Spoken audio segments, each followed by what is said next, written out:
We all know that 20th Century Fox fanfare, and some of us even sing along to it at the start of the film, but have you noticed that your average person singing along to it is always going to miss that last note? And what does that have to do with Star Wars? Let's find out.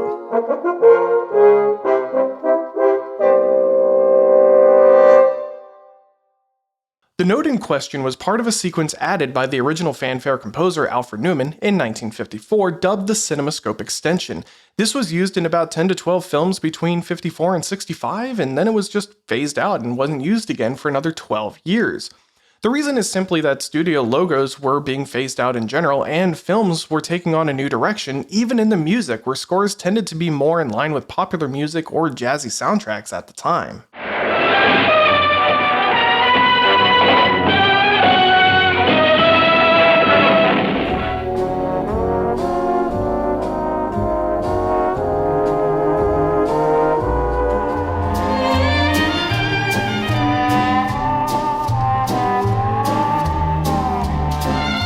This was of course changed by George Lucas when he wanted to revitalize some of the older movies that he enjoyed, and did so with the music too. Part of his decision was to bring back the Fox fanfare before the film as a way to bring back that thought of, oh, we're about to watch an epic film.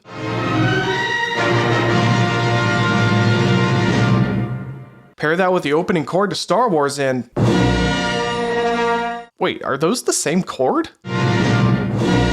Indeed they are, with a slight change in orchestration. This opening fanfare for Star Wars was initially meant as another extension to the Fox fanfare. After this initial appearance, and then again in Empire Strikes Back, studio logos started seeing a resurgence in the 80s and especially in the 90s, trying to rewrite their themes to capture what Fox had with Star Wars. Starting with TriStar having Dave Grusin write their fanfare in '84.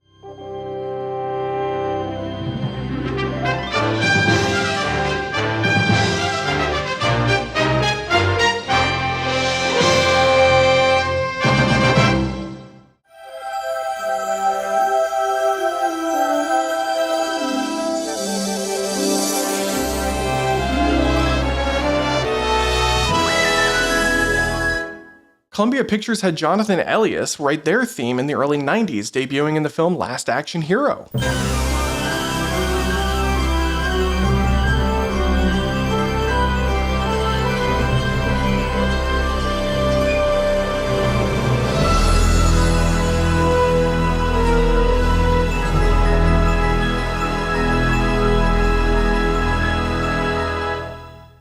Universal Pictures for their 75th anniversary had James Horner write their theme, debuting in Back to the Future Part 3.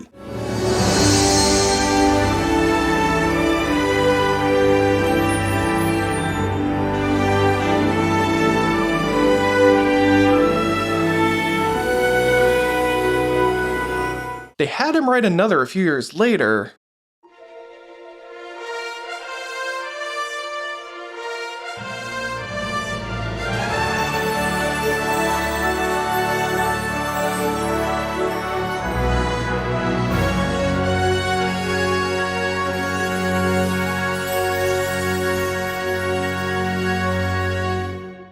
But decided to go with Jerry Goldsmith for their now iconic fanfare.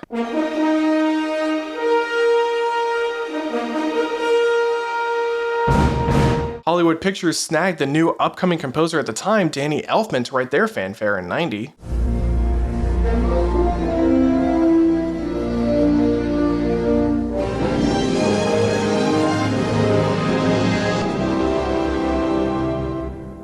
In '94, New Line Cinema had Michael Kamen write their new fanfare.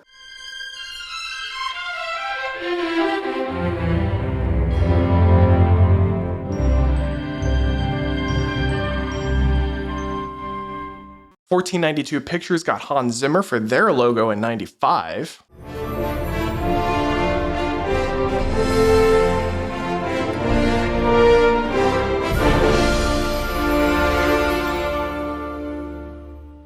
Even John Williams got in the game in '97 for DreamWorks.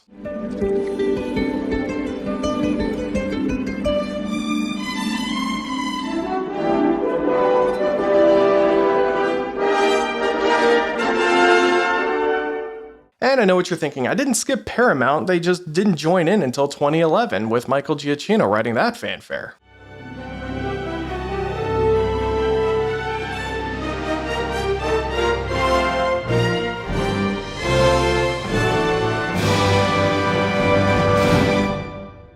and MGM used to have a fanfare.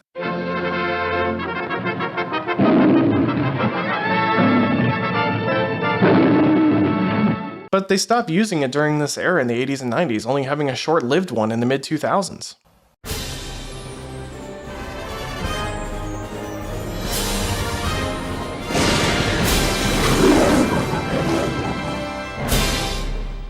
The studios were aware of how iconic their logos were becoming, which is why when they were changed to match the films in some way, they became even more memorable.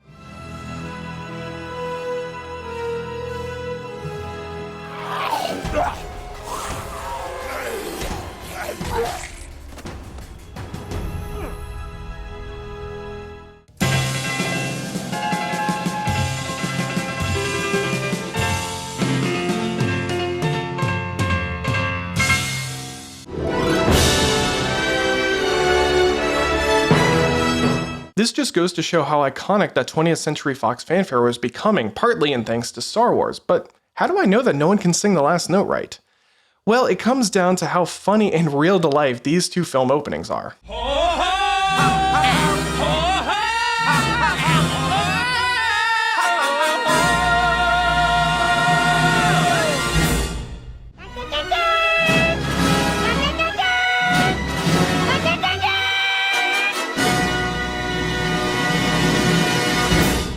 Naturally, when hearing the strings at the end, we hear the first top note, then it goes higher, so the third goes even higher.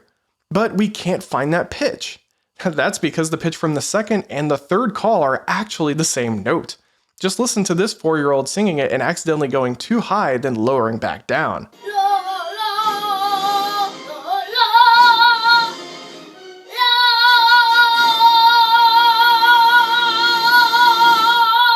The same thing happened in the Fire Island version.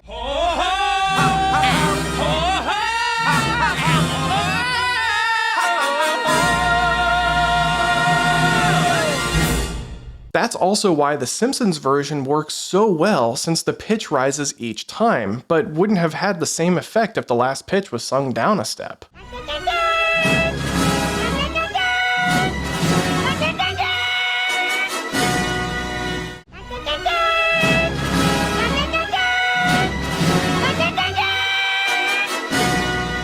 I did ask colleagues of mine to sing it to see what would happen, but unfortunately, when you have musician friends who have performed the fanfare, they knew what the right pitch was and weren't fooled. But I am curious about your experience.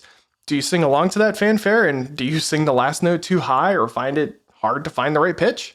Let me know, I'm curious. But hopefully you now know what the correct pitch actually is.